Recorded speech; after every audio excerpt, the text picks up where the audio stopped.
Now, I will point out there are a couple other decentralized storage solutions out there where you can store your NFT metadata. Arweave is one of them, and Filecoin is another one. These are two of the most popular ones. There's a great site called NFT.storage, which will help you actually deploy your NFT metadata onto Filecoin, onto this decentralized storage solution. So you don't have to just do SVGs on chain. You can also do actual images on decentralized storage solutions. If you want to learn more about Filecoin, I've got a video on it on my YouTube, just a quick 8-minute video to explain Filecoin a little bit more. And if you go into this video, in the description, there's a blog that teaches more about decentralized storage and some of the different solutions out there. It's a really interesting space, and I'm expecting in the future decentralized storage to become more and more prevalent. And to explain a little bit more about Filecoin, we have a special guest, Ali, to give us some more information. Take it away. Hello world, I'm Ali. I'm a developer relations engineer at the Filecoin Foundation, and today I want to chat about our vision here at Protocol Labs and the Filecoin Foundation for a truly open and democratic internet and web, and why we're building out some of the foundational tooling to enable that. This quote here is one I particularly like from Juan Benet, our founder, and it really encapsulates his vision and mission of what both Protocol Labs and Filecoin are aiming to achieve. So the access we have to data, as well as what restraints we have on using it, depending on our geography, country, access or resources, are incredibly important parts of how equal we are in today's society and world. And it's also one of the reasons I went into tech originally, because of just how fundamentally innovation and technological advancement can change and improve our human lives. But I probably don't have to tell you that if you're watching this video. But anyway, I just wanted to show you a bit of background there. But as anyone that's played in the tech ecosystem would know, data is an absolutely essential part of our daily, not just our daily lives, but also the tech stack. So it's also a super fast growing field in Web3 and one of the fundamental necessities of the decentralized web stack. So particularly when a majority of our data is held by like these centralized monopolies in the Web2 world.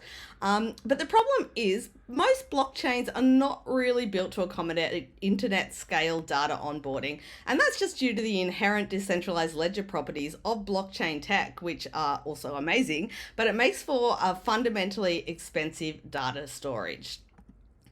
So much like the DeFi movement is aiming to democratize the financial industry and inject more trust and confidence into it, Protocol Labs is trying to democratize this data and internet by building out kind of a purpose-built distributed network for data.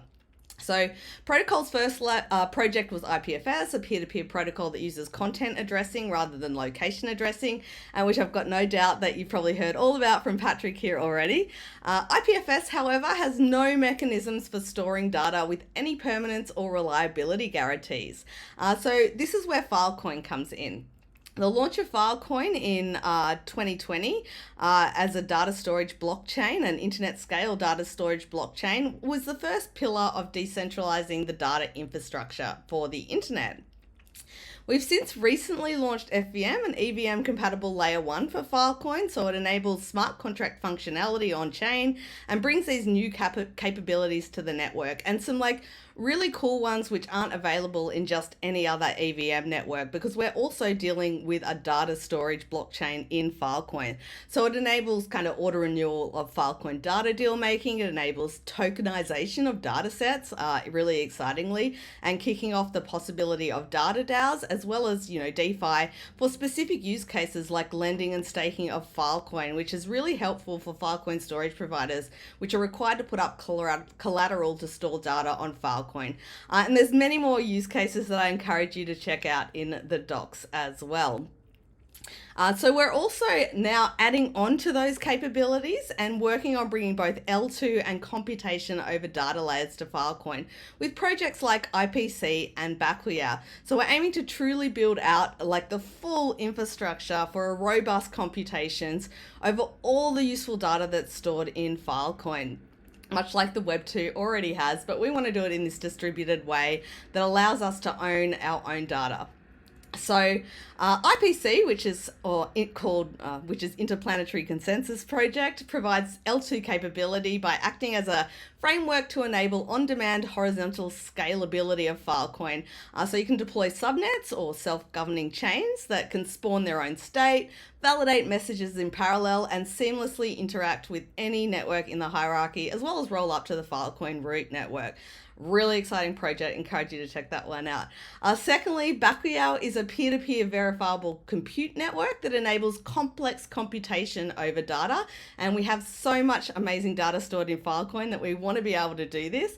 So this computation over data brings like this rich layer of data processing, like ML or AI computations to the Filecoin network. And you could see this like collaborating with things like data DAOs to really enable these really robust Web3 applications. And since Patrick only gave me 3 minutes, I'm going to leave you with a quick visual of some useful tools in the ecosystem here. Feel free to join our Slack, check out the docs, or get in touch with me if you're interested in knowing more about the network and how it works though. Otherwise, go and deploy a smart contract to FVM and play around with the tech. Even if you don't like smart contracts, try out some of our storage helpers like web3.storage or nft.storage, which you can use directly from your front end as well. Alrighty, thank you so much everyone, and happy learning. All right, this is phenomenal. You have deployed an NFT, possibly to a testnet, hopefully at least to your own local Anvil net. We've learned a ton about IPFS, SVGs. We've learned a little bit about decentralized storage solutions. The only thing we haven't covered is what the heck is this ABI.encode pack stuff? We've been using it this entire course, and I don't know what it does. Well, guess what? It's time for us to explain that to you. Let's jump back into Remix, and we'll explain it. Remember, all the code that we're going to be working with can be found in SRC, sublesson, right in here. So, and you can find all the images that we're about to show you in here as well.